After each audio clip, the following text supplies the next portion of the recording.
Cincinnati's ready for the Big 12. It was time for them.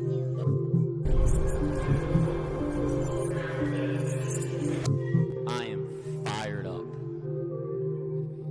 It's a blessing to be able to be in this league with y'all, putting on for UC. Cincinnati, a basketball school for... And there he goes. Touchdown! Bearcats! Raquama again. Another slam inside. Ladies and gentlemen, welcome back to the GoBeercats Podcast, part of the Catskeller Social Club.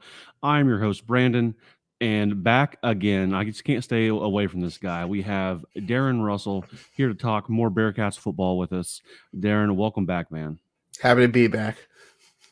Good to hear that. I know we spent the majority probably of our time at the tailgate talking just football in general, so it's always good to talk to you, talk with you. We even had some listeners come up and talk to us about their thoughts as well. So it's good interacting with people following along and paying attention.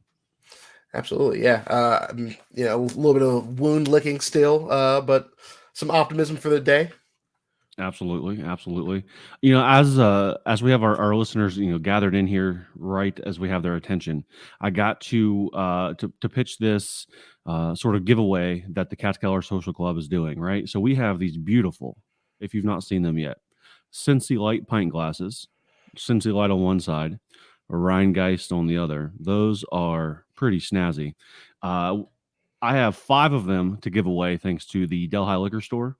So if you want your chance to win them, please follow the Catskeller Social Club on Twitter. And as you're watching this on YouTube, go ahead and subscribe.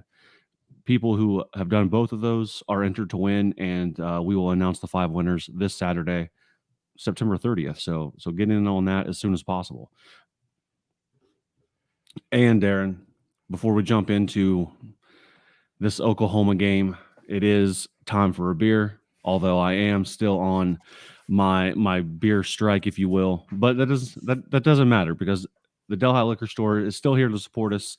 Everything that you need if you're not on a beer strike, from bourbon, wine, beer, and cigars. And actually, they have an awesome event, 2 events coming up this week. Wednesday is their normal pint night. They feature a different brewery every Wednesday. This one, it's Mad Tree, always delicious. Can't really go wrong with Mad Tree. And then on Saturday, September 30th, they're having a Delhi Oktoberfest. So 10 taps, all 10 will be a different Oktoberfest from either local, regional, or national brands. And there's a hot dog / sausage food truck coming in as well. So big event there. You'll see me there behind the bar on Saturday. So come check that out.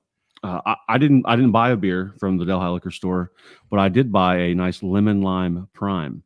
First prime drink that I had like last weekend from the liquor store, and I thought it was actually better than expected. So trying out this lemon lime here as we talk Bearcats football.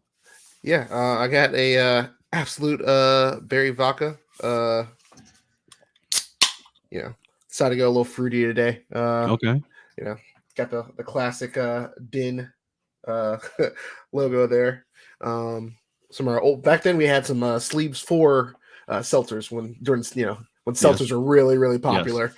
So that's what I got going today. Absolutely, man. I mean, I thought there was a chance that I could be sitting here drinking today, but that just didn't turn out. Nevertheless, I had a great time at the Den, even with the big noon crowd that really was.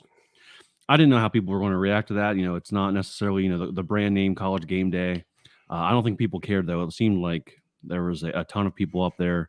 And I think the Fox crowd was kind of surprised maybe as well. So definitely a town that loves football and loves sports. And they certainly showed out on Big Noon kickoff on Saturday.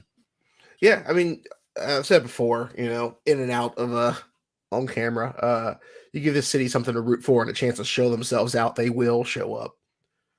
Yeah, and they certainly did there. As far as the Den tailgate, we had Dana Beers stop by, did a couple of interviews. I have to say, I think Portnoy and some other guys at Barstool, they give Dana a lot of crap, but in real life, I think he's taller and skinnier than he looks on camera. So, shout out to Dana Beers, and we also another celebrity guest we had at the den early on was 80 John Cunningham stopped by for a second. So, who knows who's going to show up at the den? So, get there early, see what's going to happen. I know we had Chris Moore a few weeks back too. We did, Stop yeah, through, that's yeah. right. So yeah, no, you never know who you're gonna see. I mean, even don't even just come for a celebrity, come for a good time, come for your seasonal friends. Yes. During football season, it's always a good time. And I think there's not other things going on around campus like a big noon or even like during homecoming. You kind of get that better crowd in the morning. Yeah, but I don't actually hate AM tailgates too much. They're a little more intimate, kind of cozy. Get a chance to wake up with everybody and get started on your day. And those breakfast bowls were amazing. So there's a nice pool there for sure. The last thing I kind of wanted to say was that we're kind of on a hiatus from the grid and Nippert for 2 weeks, right? We're going to BYU on Friday, and then we have a bye week before coming back for homecoming on October 14th. So get you a chance to sort of recharge your batteries and go full force for homecoming when it comes up. Yeah, absolutely. Not that BYU is necessarily a get right game. I think any game's a get right game when things aren't going the way you expect. But you hope to get some new life breathed in before you go into the bye week and then come back home. Yeah, for sure.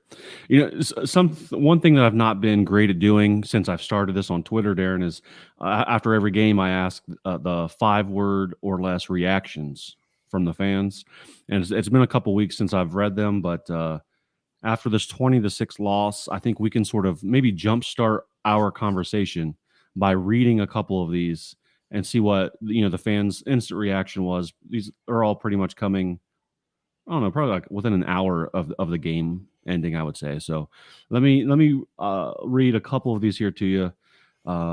We have the Bangalorean saying it was simply just exhausting. My friend here, Keith Wettinger, red zone difficulties strike again. We have Matt Sayer proclaiming it is Lichtenberg season. The Rock Chalk podcast, friend of the podcast, said red zone mistakes suck.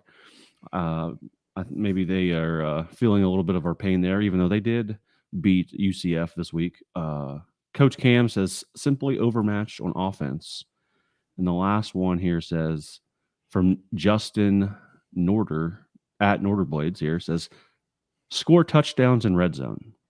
So I think that's kind of an occurring theme here as we did not score a touchdown at Nippert Stadium for the first time since 2016 when we lost to BYU 20-3 under Tuberville.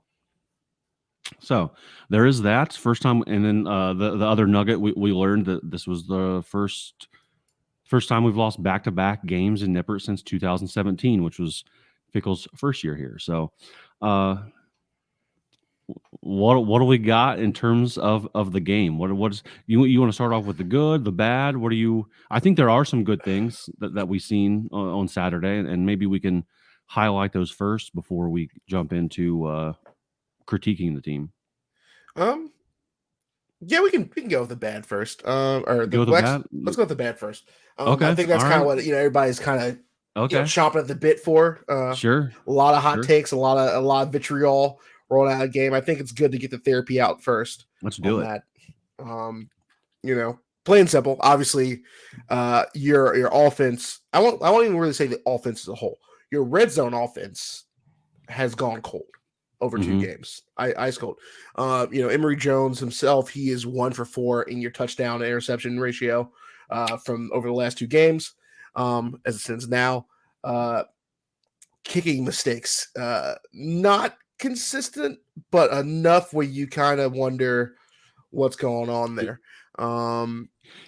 Just when we thinking this, he missed he just shanked one before halftime, right? That was like a 25-yarder, something very. You're like, this is chip shot, nothing.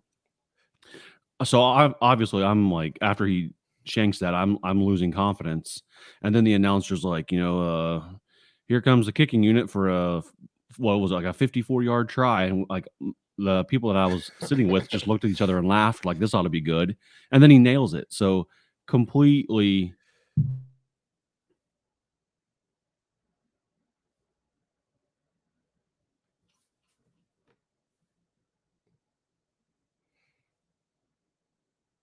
Oh, Brendan, I think I lost you here for a second. At least you're frozen on my screen.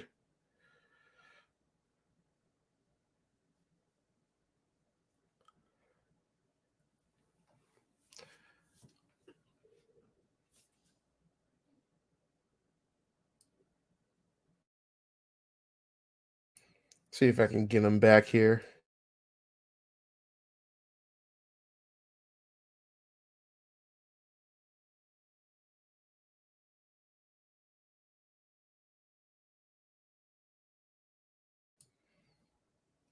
Well, kicking mistakes might not be the only thing happening right here. Looks like we have some internet problems here in Cincinnati as well. Hopefully we can get them back soon. Hope everybody had a good weekend in spite of all of that. I know FCC won, so that kind of lifted the spirits a little bit. Reds not so much, but at least there's some things to root for here in Cincinnati. Pretty entertaining college football day. Otherwise, I know people ready to see Colorado go down. Got their wish on that one. So they got some work to do over there as well. But hopefully Brendan can come back in here soon and we can continue our conversation on the kicking.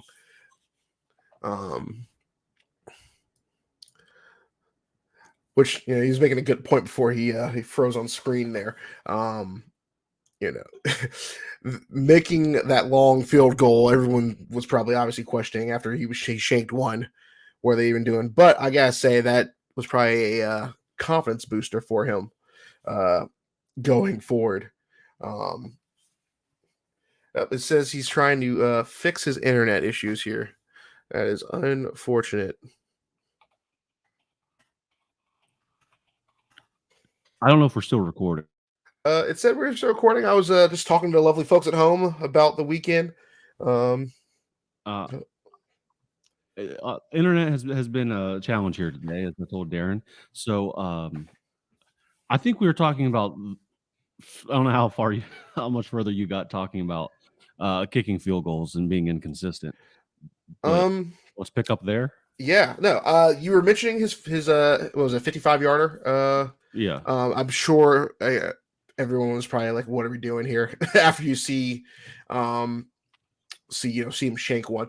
But I mean, to give Sat credit, I mean that's trusting your guys and not hanging them out to dry there, and a confidence booster, or at least a stabilizer for Brown going forward. Looking at the kick before that, I think I want to say he got spooked with the pressure coming off that edge there. Not that he would have got there, I think, if he kicked that with a little more confidence, but it looked like he tried to kick that away from the rusher. Okay. So he just straight shanked it. I also noticed that Oklahoma likes to pull back some of their coverage on the PAT block, and maybe that's just to get somebody to jump. Maybe that's for potential returns. Different possibilities there. One of the things that our defense, I thought, played as well as you could probably ask them to play, right? I mean, Oklahoma's coming in scoring an average of 55 points a game. We hold them to 20. The only negative side one of maybe two negative sides that I would say about the defense is I wish we could have taken advantage of Gabriel's sloppy play, especially in the first half. I know Young jumped a route, had it hit him in the chest, dropped the ball, and then the very next play, I think Threats literally had it, and it just popped out. Two opportunities there to maybe even like a pick six situation, especially on the first one. I thought if Young could have grabbed that in, that would have looked very Sauce-esque of 2019. It was literally almost the same type of play there, and from almost the same spot on the field. So I wish the defense could have scored or picked them off and led to a score. Not there's no critique there, just kind of the way the ball bounced type of thing. But I think it'd have been if we could have had a defensive score, we would have. I think it'd have been a different conversation as well today. Yeah, it's hard to say because you just never know what happens when you're dealing with those what ifs. Obviously, we got a turnover for a forced fumble on him when he starts scrambling. Offense couldn't turn that into anything really. At least not. Actually, nothing on that second drive. Actually, they had to respect Dillon Gabriel's running ability a little bit as well, because that's just kind of who he is as a quarterback. You couldn't let him run all over you like Gabbard did the week before. And to their credit, they really did. I mean, he made some plays here and there, and even that touchdown he scored, that was just more so about, we have him stopped. When one of your linemen grabs a quarterback like that, where he's going to he's out muscling him by a good 100 pounds there, you expect him to win. But unfortunately, it's that plays more about who's going to get help there first. And unfortunately, Oklahoma, their lineman got there first to help move him into the end zone before we could get guys to put bodies on that. But to people's complaints about Miami, and Gabbard, we had a spy on him. Even what I thought was interesting, that 3rd and 19 that we had where they actually converted, unfortunately. I was specifically looking at that because that wasn't even our worst defensive drive, but probably one of our biggest blunders was that 3rd and 19. But sometimes looking at it more, sometimes you just get beat. Looking at what they had there, you had the linebackers walk down on the line to engage the offensive front, which left us to walk down the safeties. And then when you see the play, start to get going, Taj Ward clearly has a QB assignment on that because he starts to go with Gabriel as he starts to move away from the handoff, and Threats is left to try to pick up the running back. Unfortunately, they had an offensive lineman free on that too, and you're just not going to win that. Safety to line lineman, 9 times out of 10, that's just not going to work out in your favor. So you get sprung free, and you have Briggs trying to chase him down. Or you have your corner trying to make the tackle, and then Briggs trying to chase him down on the back end at that point, and it's just too late. But overall, I mean, our defense, has been really bend but don't break. I really can't complain about that too much. Eventually, when your offense isn't getting you anything, your defense is going to let one in at some point. It's just the nature of the business.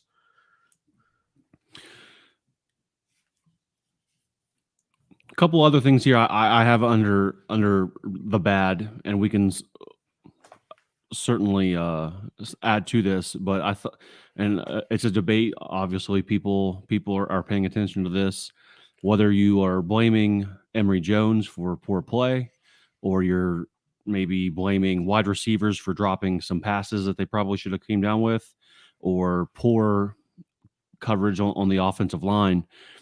The offense for 2.5 games now has looked anemic at times, obviously very, very poor inside the red zone. So are we going to try to, or maybe you're blaming play calling and Coach Satterfield, right? There's or maybe if you subscribe to my idea, it's probably a combination of everything here that's leading things not to go our way. So you want to try to tackle that? That's probably our the biggest question here, right? Is it, what do we have going on the offense, and how do we fix that by Friday night? Just in general, out of sync completely. Out of sync. I won't say completely because it's completely we won't be able to move the ball. We've been able to move the ball. And when you say out of sync, obviously that's just not. That sounds like a catch-all. It's a little bit of everything, really. Mm-hmm. Sometimes you don't scheme it up right, and you just you get beat. You get out. They outbid you in chess there. You call this, they call that. It works. Works out in their favor. But then Emory Jones, sometimes his accuracy is fails him. Sometimes the line can't hold blocks for him, so he's forced out of pocket, takes a sack, or forces a bad throw. Mm-hmm. And then Other times it is only receivers. They either drop the ball or maybe they don't run well enough underneath the route, or they're not ready for the ball. There's a few times where the timing was essentially just off. Some of it I think is just a new offense for these guys. You got patchwork, not a lot of returners out there. More specifically, in the running back room more than anything, and a few offensive linemen. Think there's a bit of I won't say it's necessarily a size issue. I think they've done as much as they can in the conditioning department. But there's just times that like the left sideline gets beat and beat bad. Or just awareness too. There's times where Emory, goes to scramble. I don't know what, obviously I don't know their protocol. If he's telling them that he's like, go. And, they know what to do, start blocking. But there's times where they don't get upfield and they're just kind of still there. And he's trying to, squeeze out from behind them. Yeah. And if they picked up their blocks, or start looking for the next man, maybe that goes for another extra 5 yards, extra 20 touchdown, whatever it may be. So it's just a lot of small things that just, if it's not one thing, it's another. And that's just discipline. And that's usually going to fall back on the coach at that point. It has to. Obviously, how they fix that, who's to say? Because it's not one glaring specific thing where you can say, okay, well, if they just do this, or if they just holding on, protecting the ball, it's not as simple as that. It's not the yips. It's not. It's the execution and discipline issue. And the penalties weren't even that bad this game. They had those pretty cleaned up, but execution wise, people just are not on the same page. Obviously, the offense has been a point of contention for people and led to some hot takes as we try to cope with the loss. So is I think we said there it's not a one size fits all fix. There, it's not one thing. It's some like minor things all together. In the first half of Saturday's game, I thought Jones did not look very good at all. I don't think I thought he looked like he was just closing his eyes and chucking the ball upfield, and maybe it came close to a receiver, maybe it didn't, and that's pretty much what happened once the ball left his hands. I don't know if there's a fix for that. One thing that Cincy Slangin Coomer has brought up is once Jones feels pressure or whatever, he's taking off and running, which he does very effectively.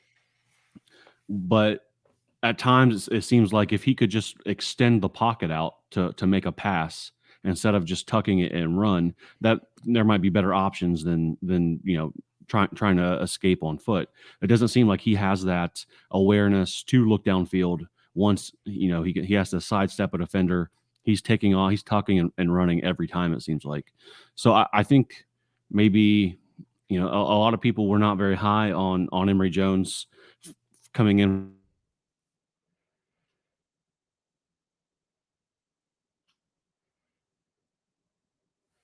Still got you there, Brandon. Looks like we might have lost her again. Internet out with a vengeance. Hopefully get him back here soon again.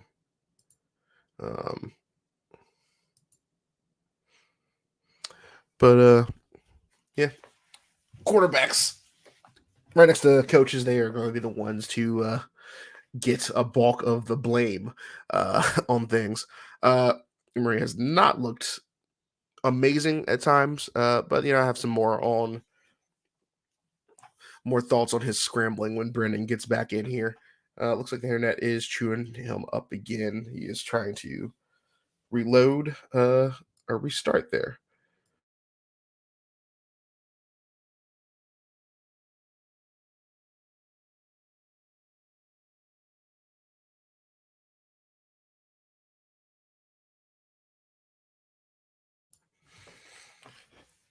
Interesting. He might have that I don't know, that UC offensive play calling internet going right now, a little sporadic. It works when it works. Well, hopefully we get him back soon and we can continue. A lot of people had some takes on Emory. Like I said, second one to get the blame. Sometimes first one to get the blame when it comes to things just not working in the offense. Oh, here he is. He's back.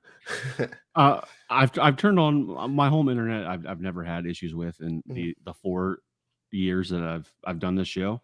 But so I just turned on my hotspot on my phone, connected it to my computer. So I think that might be the remedy. So I apologize for this these technical difficulties.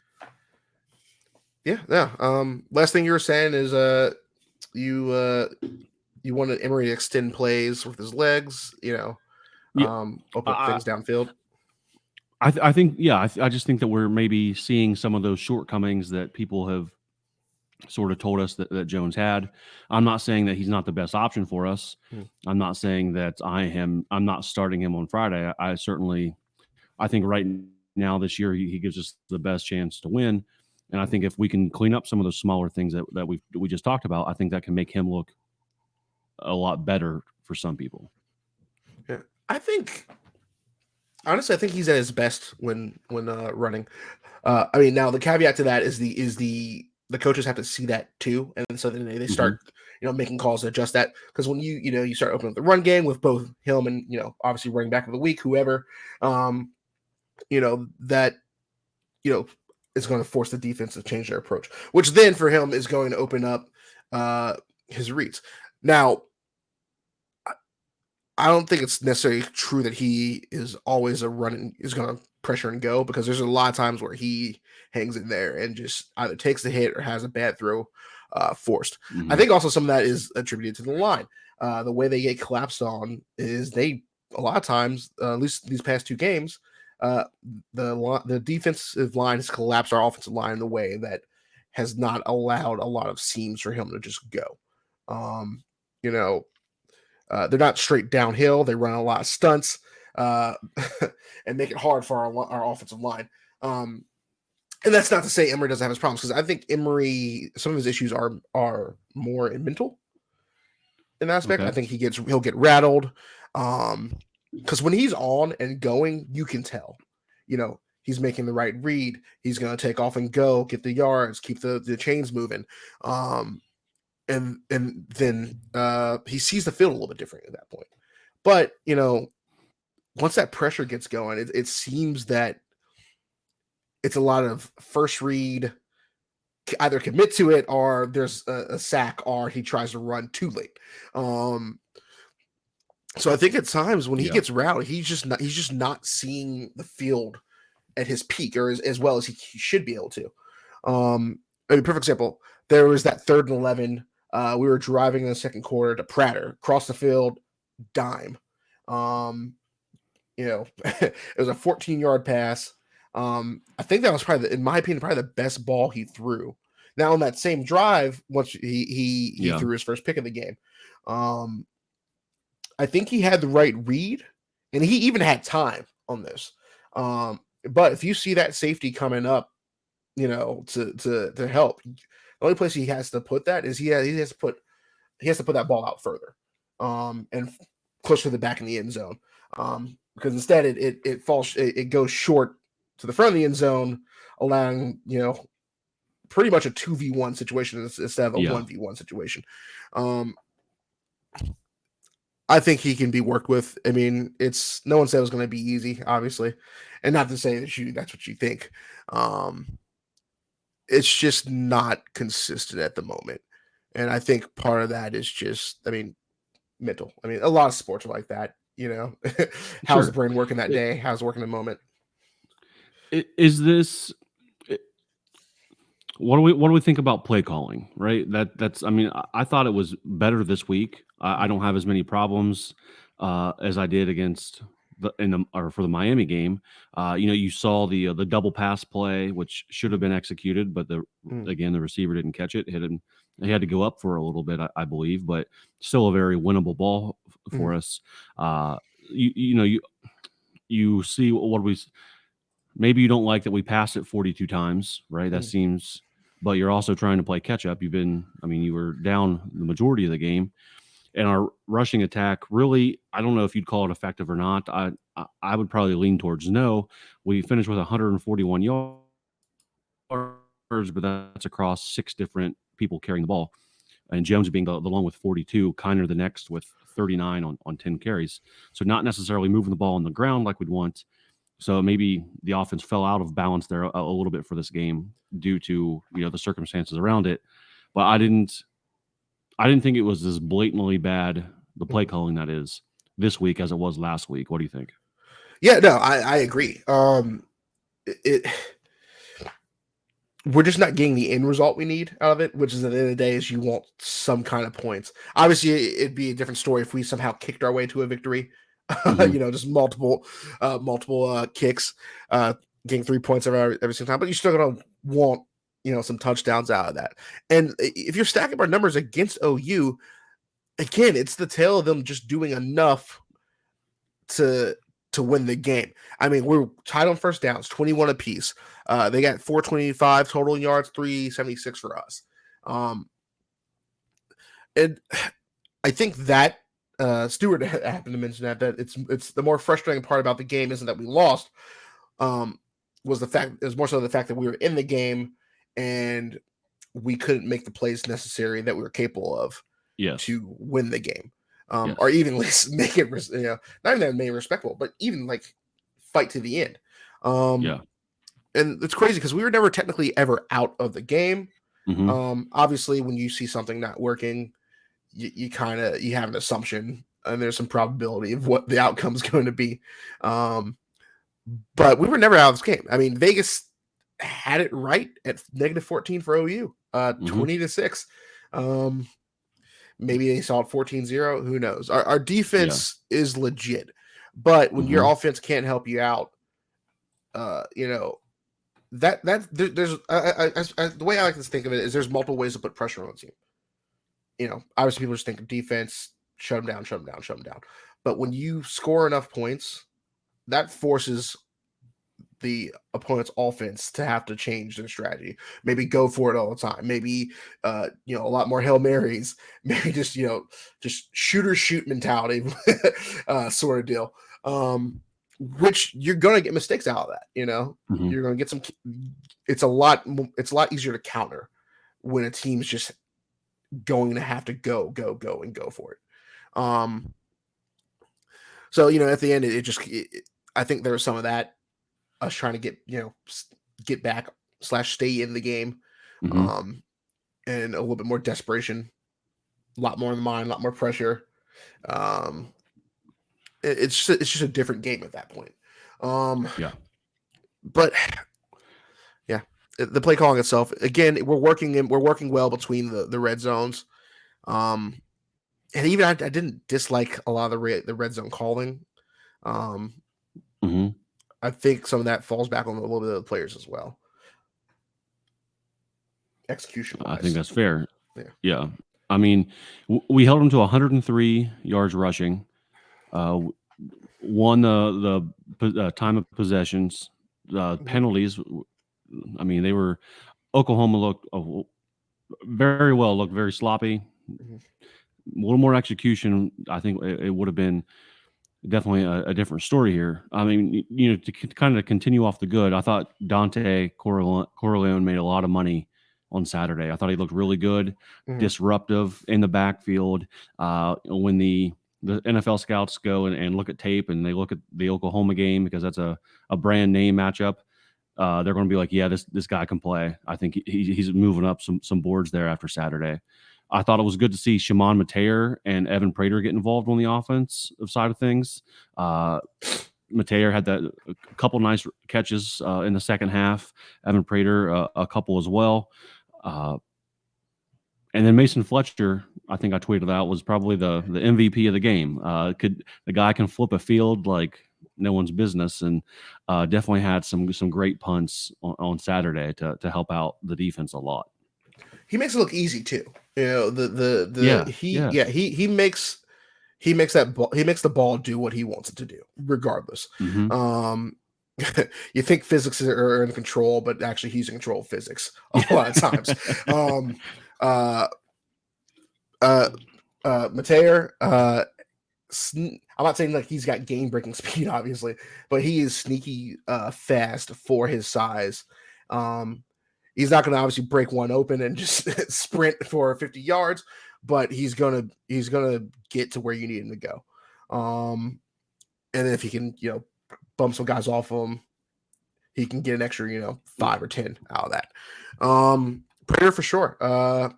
His hands are getting there a little bit more certified each time. He's had some drop passes, but part of that I think is just a confidence thing.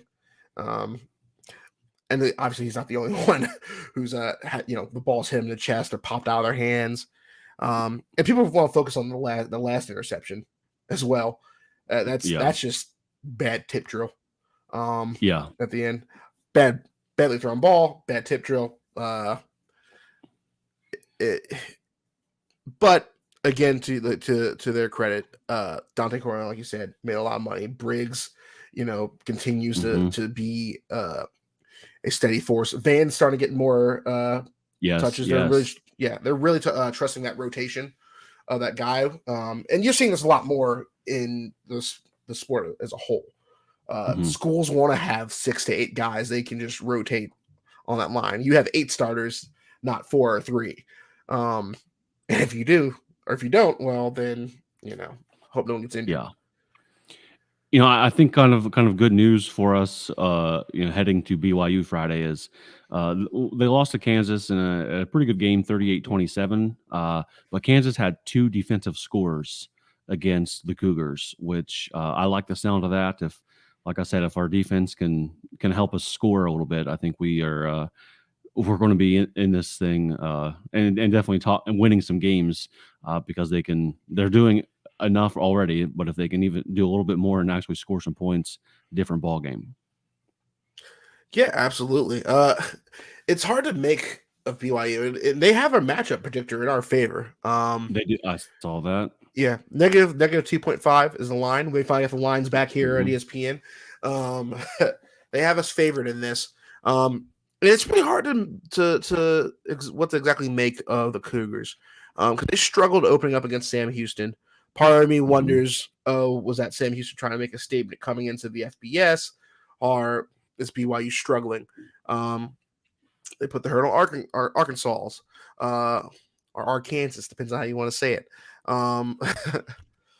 But again, you kind of question how good they are because they struggled against a Kent State, who in fact is going through a coaching change. So you don't want to get too transitive property, obviously, when it comes to the sport. But week 4, you have a little bit better idea who you're dealing with, but not quite. We had Keen Slavis of Pitt fame coming over to BYU. A lot of yards so far, 1,017, 8 touchdowns. QBR isn't amazing, but gets the job done. Rushing yards, LJ Martin leading at 223. They're tied for 129th in actual rushing. Okay. So if you can find a way to force them to be one-dimensional, maybe you have a better chance going into that environment. Obviously, it's going to be a hostile environment. BYU shows up, altitude sickness, and obviously our last trip up there during a regime change didn't go so hot. I'll put it this way: if our team, specifically the offense, can get over their woes and be what we know they're capable of being, I wouldn't be surprised if we sneak out a win here. At the sort of the round table, the over under episode that I did with all the guys, I had this game as a loss going in. Hostile environment, BYU shows up. I think this could be a pick'em game. I think that line sort of backs that up. And if it's just one extra thing go right for us, it could be the difference maker. Whether that's a large chunk play to skip. If we can just skip the red zone altogether and score from midfield, that'd be great. That might be what we need to get us over the hump here. But yeah, I don't love our chances on Friday, but I do think it's a very winnable game. Even though at the beginning of the season I would have said we'll probably take the L here. I think I've seen enough from both teams here that I can say I think this will be a really good game, and hopefully some things go right for us. Yeah, absolutely. The offense just needs to get their swagger back. After a while, that stuff can wear on you really bad. So anything to build the confidence on that front would be perfect. And I would even just take a long range bomb, or at least a long run from midfield, 40 outside the red zone. And many things start clicking for us. And we could very well be an offense where things just have to go right for us to function. It's sort of a live by a 3, die by a 3 sort of mentality, but that could be very well what we're looking at. Hard to say. Game 4, game 5 at this point going into it. We will learn more about this team and how they respond to some more adversity. Darin, the last thing I want to talk to you here, maybe our great debate or discussion that we were having in the Discord on Saturday. So we're 2-2, right, after 2 straight losses inside Nippert. Obviously, fans are upset. I thought on Saturday, I'm just kind of confused, I guess. Are we upset because we're 2-2, right? We have greater expectations, or are we okay and expect a 6-6 season? At the beginning, I said I expected a 6-6 season. We'd be happy with that. Hummer kind of changed my mind when he said that that should not be our expectation because our program is better than that. That's what I was trying to convey, maybe not very well in the Discord, but that's at the core, that's what what I'm trying to say. I'm not saying that we're a top 10 program, but I'm also saying if you're not trying to be a top 10 program, you're wasting your time, right? You don't. Me as a coach, I'm not trying to tell my players that let's strive to be mediocre. I'm striving to win the league. And I'm sure Coach Satterfield is saying that as well. So I guess the question is, are we okay with being 2-2? Forget how we got there, right? We lost to Miami. We're not happy with that. I get that. Different conversation. Had we won that game, we're 3-1, right? Would be probably much more chill about where we are. But if you're expecting 6-6, you're fine with 2-2 right now. You're not calling for the coaches to be fired. You're not calling for Jones to be benched because we're on track to do what we expect to do. Or do you have greater expectations? So you're calling for the coach's head and you're calling for Jones to be benched. I don't think you can do both. Is what I'm trying to say at the end of the day. So I don't know. It's hard to convey tone when you're texting and everything. So things kind of get interpreted the way you want to. You can't really, you obviously don't hear the person's voice saying it, but at the core, or at the very beginning, that's, the debate that I wanted to have. That's what I wanted people to tell me. Like, are we cool with it, or are we pissed because we believe we're striving to be a top 10 program? Yeah. Yeah, I think part of it is people just like to be right as far as tone and stuff, like, and you get a little hot on the collar. Plus, you don't know how we're human. Things happen. All love at the end of the day for everybody in that Discord and really for sure fans as a whole. I love people participating in it. That's why it's there. I love it. I'll kind of start off with one of my like later points in that conversation. I think there is a difference, but people need to understand the difference between expectations, standards, and wants. Our standard is to be a top 10 program and to be a championship winner. However, you have to your expectations are more so about what is realistically possible at the time, or where you're at, or understanding where you're at. We can want to be 4-0 at the end of the week. Now, that being said, I get why people are upset about it. I understand why it's frustrating. If these it'd be different if you're talking about 2-2 within a certain vacuum. Oh, well, it's 2-2 within the context of, we want to be 6-6 as a success. Understanding that's a new conference, new players, new coach. But when you witness how those games happened, where there, were mistakes in execution and discipline that cost you more of a fighting chance in those last two games, that's where the frustration is going to come in. Now, I think there's some misunderstandings with how with some people's points. I don't think anybody, disagrees with that our standard is to be a certain type of program. But realistically, expecting what our team is right now is where the conversation needs to be focused. What do you expect of a new coach? What do you expect after you saw that first game against Miami where things started to go wrong offensively? Now we have Oklahoma on our belt. Okay, well, maybe this is just how our offense functions at this, this rate. Maybe they need to do this. Okay, well, down the road, let's say we're looking, at Iowa, or not Iowa State, but like West Virginia. It's like, okay, well, by this point of the season, this is what we can expect out of the quarterback to do this, this, and this. You can, and again, hoping for something better and wishing for it. Hoping for more and hoping for the best are two different things as well. Hoping for more would be like, oh, well, they may be, maybe our quarterback has, 3 fingers to throw the ball with on his throwing hand, but I hope that, he makes every single pass, versus, I just want them to go out there and do the best. And, if that best attempt leads to this result, yes. To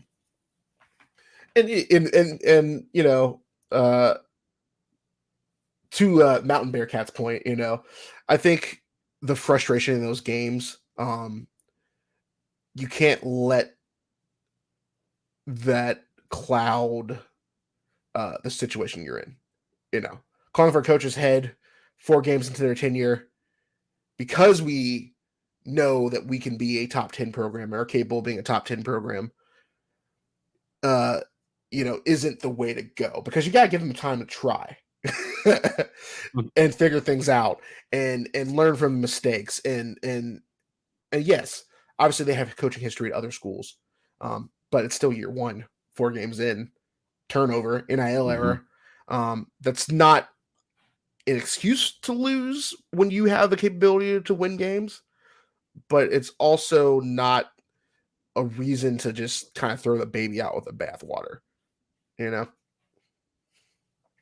I like it. And I mean, I think things could be worse, Darin. I think we could be Texas Tech fans who came in with a lot of expectations of, Big 12 championships, and 1-3, I think, after this weekend, which plays well, I think, for the Bearcats, right? The Big 12 maybe is not as up as we thought that it was going to be this year. All 4 new teams did lose in their Big 12 opener, but there's not, outside of maybe the Texas. I don't think Oklahoma looks like they're going to win the Big 12 after seeing them live and in person. Nothing that they did on Saturday tells me that they're going to beat Texas or beat anyone in the Big 12 championship game. So maybe outside of the Texas, Kansas State, maybe Kansas, we'll see how legit they are. After that, it seems like everyone is pretty much on an even playing field. Yeah, we have probably one of the most competitive leagues. So room to win more than 6 games. Yeah, absolutely. No, the possibility is still there. We like a lot of people said, bowl game at the end of the year is a success. Because, and to your point, it's, you want 6-6, but then you want to fire the coach at 2-2. What are we doing? But that goes back. If you can say to yourself in the beginning of the season, well, we got a new coach and new players and new conference, like 6-6 would be great. as we figure things out. You've already resigned yourself to let them figure things out. That's not to say we can't have criticisms. You can't be dissatisfied with performances they can do better in, but just don't get too high with the highs and low with the lows. And I think that is a problem with us as Cincinnati fans in general. Just the city as a sports city. Shout out to my buddy Zach Blanford. We were talking about this during the game. Cincinnati fans, when we get a little bit of success, and that's just not UC, we automatically expect to keep that standard, which is great. We're capable of that, right? But we desire that standard with the assumption that not reaching it automatically means we're back to mediocrity, and we're resigned to mediocrity if we lose. Instead of thinking, no, we were upset because we want to be the best, not because, oh no, we're losing. This is the end. We're going back to being a terrible team. No one's going to be in the stands. It's over. Oh my God. Like I wouldn't expect anybody to show things like that. And it just spirals. Yeah. Okay. Yeah. Does that make sense? Like we view our success. For sure. It's like a all or nothing mentality. Yeah. The opposite of getting it is not getting it. Exactly. Yes. So for as we wrap this up here, Darin, we have like I said, or we said here, we got BYU in the mountains Friday night, 10:15 kickoff for us here in Eastern Standard Time. It'll be, I guess, 8:15 there, but still sort of a late game. You got to make sure you are fully caffeinated to stay awake, I guess. Hopefully the offense gives us some exciting plays to help us stay awake. But you said the line's 2.5. You got an official score prediction for us for Friday night. 28-24, good guys. 28-24, good guys. 28-24. Like it. I don't know if I've ever actually done this on a podcast, but I think I'll keep my original prediction of us dropping this game. I think Iowa State will be the medicine that we need come homecoming. I'll go 24-17 Cougars. Okay. I don't hate it. I can see that as a possibility. Yeah. No, we'll see what happens. Hopefully I'm wrong. Never definitely not what I want to see, but it's sort of what I projected from the beginning here. So it's my song. I'm sticking to it. Anything else that we missed along the way that you want to throw out there before we call it a wrap? Yeah. So interesting. I think Nippert was really loud when everyone was engaged in the game. It was loud. Yeah.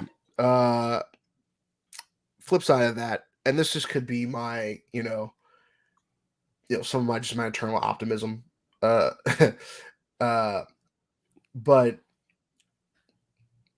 even though things were going bad and the offense wasn't clicking, there was a moment where people just started piling out of the stadium. And we were never like I said, we were never technically out of that game.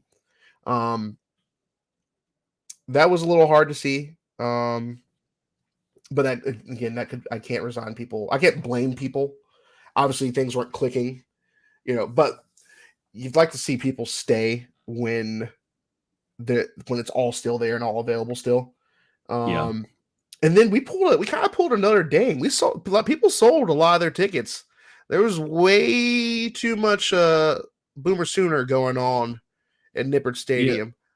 Yeah, and I had heard that Oklahoma had sent back some of the allotment that they got. So I wasn't really expecting that, but there was a definitely the Crimson and Cream throughout Nippert Stadium. They definitely showed up, and they made it known when Oklahoma did something well in the field, you definitely felt their presence in the stadium. Absolutely. No, there was a guy in front of us with his family. At a certain point, I think his son was, as my buddy said, was a few times was a second away from doing something really stupid. Again, another little kid, they're going to, talk that talk. And yeah. But I'm like, what are you doing over in this section over in 116? There's a few of them. They were like air high-fiving each other and stuff. I'm like, come on now. Why in my section? Why next to me? Go over there with your people, So yeah. I sat in front of a guy. He's a couple rows down. I got a picture of him. He had a Bearcats polo and a Sooners hat on, and I was like, someone needs to come get their man because he is confused. I had a guy with an FCC hat and a Oklahoma t-shirt on. I was like, okay, well, okay. Not that Oklahoma wasn't a household brand for the longest, so you're going to have those fans all across the country, but you're also it's a different combination for sure. Yeah. So that's all I got, Darin. You're certainly right about that. I thought, in the first quarter, especially when Oklahoma was backed up sort of close to the end zone after one of Fletcher's great punts, I thought the crowd was as loud as I'd ever heard it. And I've been there for some of the biggest games that has taken place in Nippert, and I was just like, I said to myself, like this older guy who was randomly sitting next to me this game, I was like, damn, this place is loud, and it was hard to hear us just right next to each other at points. So I definitely thought that as well, and echo everything you just said there. Certainly staying there for the whole time when it's in reach, even though maybe the writing's on the wall, would have been nice, but we'll see. Hopefully we can continue to pack it in there as we fight the good fight here in the Big 12. Yeah, absolutely. Also, Dylan Gabriel, when the game was over, they applauded him. It wasn't extremely loud, but he got way more applause than he deserved on that. I guess congrats to him for finally beating the Bearcats in his career. Yeah. Had to go, pull Kevin Durant and join the super team to do it, but hey, I guess kudos to him for that one. But on the better days, I honestly, the pressure's off. You can just kind of enjoy ball and watch the season progress and root for the boys and hope they can put it together, because they're going to need us regardless, good or bad. You want to show up, let them know you're behind them. I think our fan base is capable of that. Absolutely. Darin, I certainly appreciate you coming on again. This will definitely not be the last time that we see you, and if I don't see you before homecoming, certainly we'll follow along with all of your big FCC guy in the Discords, and I usually get all of my FCC news through the Discord, so I appreciate that channel as well. So, but until then, man, I will talk to you later. All right. Cheers.